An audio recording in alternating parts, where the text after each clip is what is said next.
Take two. We tried to record this earlier today and experienced lots of technical difficulty, so we're going to try again. Hello and welcome. I am your grumpy guide to all things gaming.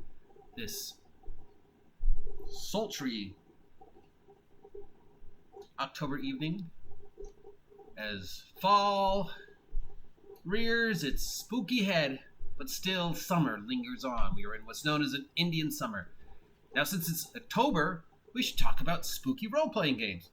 And since I've already talked about Lovecraft, we should probably talk about Call of Cthulhu, the original H.P. Lovecraft role-playing game. Unfortunately, I don't own a copy of Call of Cthulhu. If anybody wants to send me one, I'd greatly appreciate it. What I do own is this. Basic role-playing from Chaosium. The basic rules that all of Chaosium's products, including Call of Cthulhu, are based on. This was like $2 plus shipping. This is the quick start rules. It's not the complete rules, but it's pretty much everything you need. This is considered by many people to be one of the best role-playing systems there is. It's a very simple, straightforward, very easy to understand system. A lot of people who have trouble with the math and the chunkiness of other games or D20 games find this game a much more simpler and easier to adapt to other genres. In fact, it is considered one of the best multi-genre game. You can use it for space, science fiction, superheroes, fantasy, whatever, and it seems to just roll really easy, and especially Gaslight horror and Gaslight pulp fiction seems to be, how it started. But it's a very simple percentile-based system. It's designed to be basic for any type of game, with a little snigger here, a little snigger there. You can use it. Now, I haven't played Call of Cthulhu or Delta Green in a long time. But it was percentile. It was pretty easy. I don't remember ever having issues with it. I mean, I only played it once or twice. I was never really a fan of Call of Cthulhu because, I make a character, I would go down the stairs, I go insane, I can't play that character anymore. But many people have said this is a great game. So, and we talked about this earlier today, but for some reason, there was no sound. So, it is a very simple system. There are stats. You roll dice for each stat. For example, intelligence is 2d6 plus 6 to determine.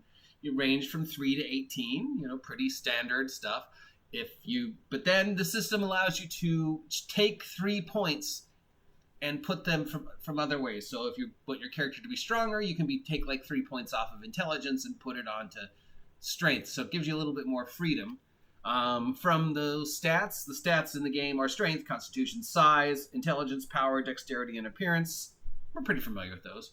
Then, of course, there are derived stats, like your hit points, your luck roll, your agility roll, things we're pretty familiar with, and basic things derived from those, like move and hit points and power points that charge spells. So one thing that's different about this game is powers are not finite. Like in the other games, you can spend points, and then those as long as you have points to spend, you can keep reusing them. So instead of being able to only use Magic Missile once, you can use it as long as you can afford it until you run out of power points. And obviously, then the systems introduce things to you can have more power points in this game world if you pour, blood into this rock, and then that gives you a power point pool, blah, blah, blah. Again, pretty simple. And then you have skills. And the skills are a percentile-based system. Some of the skills come with percentile already. You don't even have to put anything into them, like research, base 25. Without even having any points in it, the system just assumes your average whatever can research stuff on a 25% base. Then you get 300 skill points average. I mean, depending upon the game world, you might want to give more or less, but 300 is suggested to put on these. No skill starting can go over 75.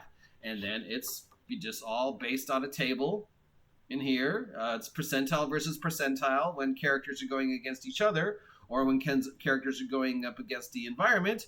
It's just you figure out how difficult it is, and then you cross-reference, how the percentile the person needs to roll to succeed. Then, equipment and damage is based upon dice, which is based strangely on about the size of the thing. So size is interesting because, like, you know, a smaller weapon does less damage, a bigger weapon does more damage, but requires more skill and more strength or whatever to use and stuff like that.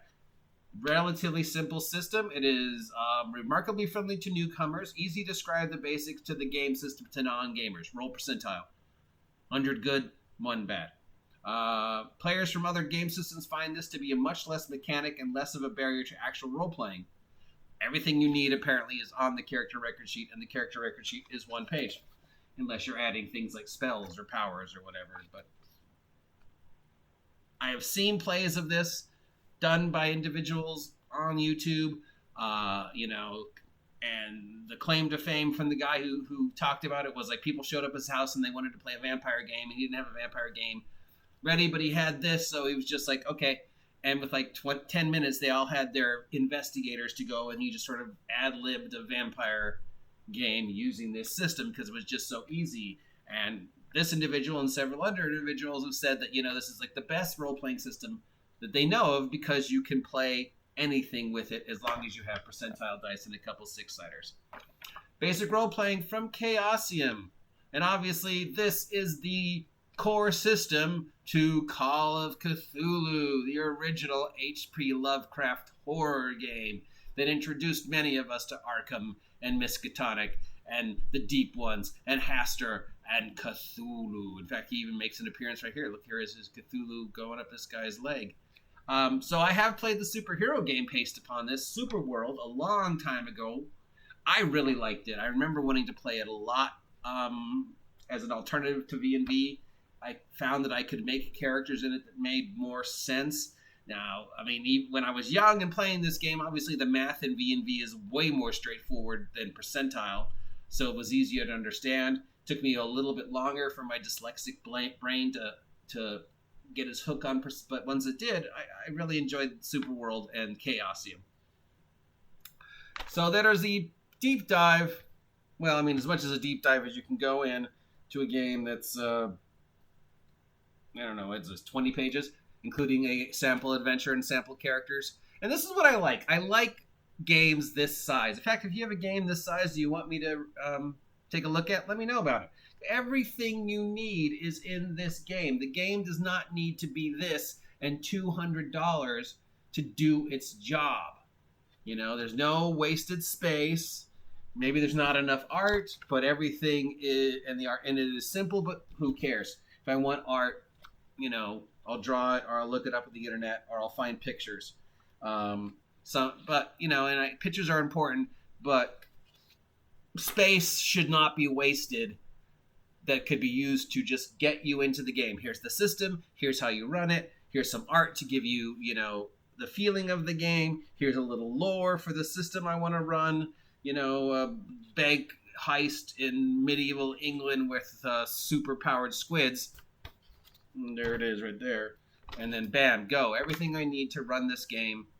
Here, drive-through RPG. I think it was like $8 total with shipping.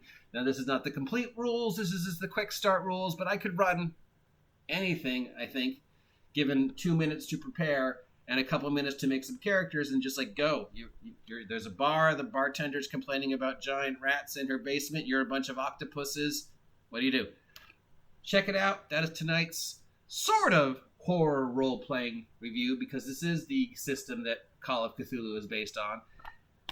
Yeah, so check it out. We'll get back to the spookiness later, and hopefully this video actually works. If you appreciate this and want to see more, consider subscribing. Help me hit 300 subs by the end of this month. And consider supporting me, because this is sort of my only job. And maybe if I get enough support, I'll do t-shirts or something. I don't know. Talk to you soon.